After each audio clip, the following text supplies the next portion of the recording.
Hello and welcome to my mini blog. पुन्हा एकदा खूप खूप स्वागत. धन्यवाद. पुन्हा भेटूया असा हा बोर्ड दिसतोय आपल्याला. आपण परतीच्या प्रवासाला निघालेलो आहोत. कर्नाळा अभयारण्य हा एक खूप सुंदर अनुभव होता. बाहेर पाऊस आहे आणि संध्याकाळची वेळ आहे, त्यामुळे आपण इथे ब्रेक घेतलेला आहे. ही आहे छोटीशी टपरी, निसर्ग स्नॅक सेंटर. इथे गरमागरम वडापाव, भजी आणि चहा मागवलेला आहे.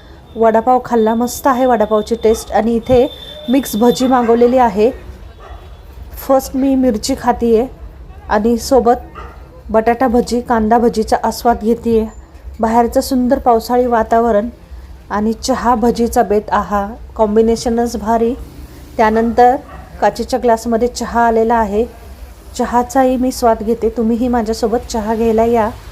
अशा प्रकारे आपला परतीचा प्रवास सुरू झालेला आहे. पुढेही आणखी बरंच काही आहे पाहण्यासाठी. भेटूया नेक्स्ट ब्लॉगमध्ये. बाय.